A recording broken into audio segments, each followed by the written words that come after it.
What's up, YouTube? This is Atticus from The Complete Trade, and today we're going to take a look at Bitcoin. So right off the bat, the BlackRock Bitcoin ETF still remains the center of attention when it comes to crypto content. So today we're going to do some quick maths together to calculate what is the probability that the BlackRock Bitcoin ETF will get approved. So the SEC has approved 575 BlackRock ETFs and rejected only one.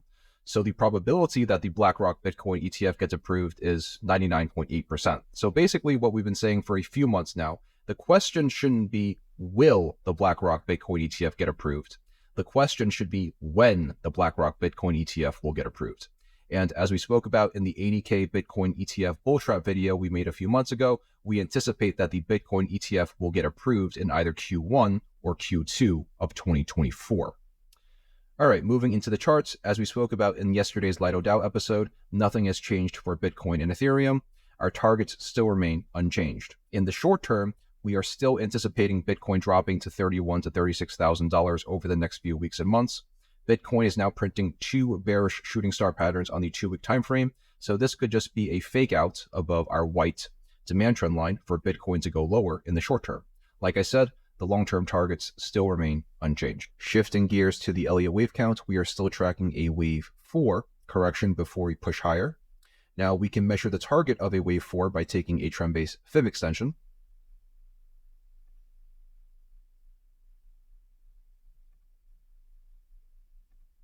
So the target of this wave 4 could potentially be anywhere between $39,600 and $36,900. It's also interesting to note that Bitcoin's fair value, according to the regression bands, is currently at $36,533.53. And Bitcoin's fair value will continue to rise every week. A potential bottoming signal is when the daily RSI hits 30, aka the oversold region. As we've spoken about for a few weeks now, Bitcoin has accumulated a lot of bearish divergence. This drop in price will basically reset the daily RSI, which will allow Bitcoin to push higher to our long-term targets. Moving over to the S&P 500, taking a look at our outlook for 2024, last video we addressed the Federal Reserve pivot as the most bearish stock market catalyst ever created in the history of mankind. Just a quick recap, the Fed pivot has caused the S&P 500 on average to drop 28.3%, and it usually takes the S&P 500 14 months to find the bottom. Now, do I believe the S&P 500 is about to have a 28.3% correction in 2024? No. Wave 2 retracements in Elliott wave theory can correct up to 100% of wave 1. So following those rules and guidelines, if the S&P 500 hits 5K when the Fed pivots in 2024, we can see that the S&P 500 can correct up to 29%. And to be honest, I don't think we retest the bear market lows in 2024. The Fed pivot will most likely cause the S&P 500 to retrace back into our accumulation support at around 4,200 before we rip it again to new all-time highs. Remember, ladies and gentlemen, in the long term, bears are always wrong and bulls are always 100% correct. Okay, moving into the short term for the S&P 500, let me explain why I believe the S&P 500 is about to dip to start the new year. For starters, taking a look at the thick, fat pink line on the pitchfork, last year when the S&P 500 tagged the pink line, the S&P 500 proceeded to crash to new bear market lows, and just before that, the pink line served as support. We're about to tag the pink line as resistance for the first time this year. Additionally, we have another Fibonacci ring. If you watch our Coinbase videos, Fibonacci rings are great indicators that suggest that volatility is coming and that a major move is on the horizon.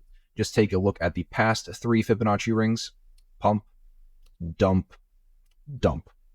The fact that the S&P 500 is about to cross a Fibonacci ring so close to resistance and new all-time highs, I believe the S&P 500 is forming a short-term top and about to correct to the downside to start 2024. Now turning the Elliott wave count back on,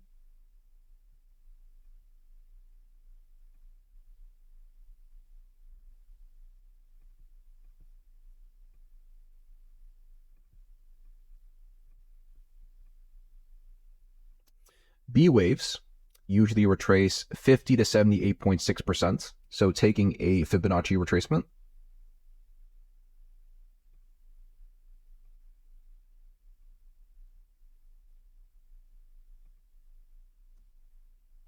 we can see that the S&P 500 will most likely retrace back to 4,200 to 4,400 before having a euphoric blow-off top before the big bad Federal Reserve pivot arrives in Q1 or Q2 of 2024. All right, instead of repeating the regression part of the episode over and over and over and over and over again, today we'll cover a new chart, which is Tether dominance. The concept of this chart is quite simple. If Tether dominance goes up, Bitcoin goes down. If Tether dominance goes down, Bitcoin goes up. The fact that Tether dominance is so close to the 200 weekly moving average in red, the demand trend line in white, the critical support level at 5.24%, and the white one-to-one trend-based fib extension gives us further confidence that Tether dominance will push higher in the short term. And if Tether dominance goes up in the short term, Bitcoin will go down in the short term. Okay, so that's my analysis on Bitcoin for this week. I hope you guys enjoyed the video, and I'll see you guys in the next one. Take care.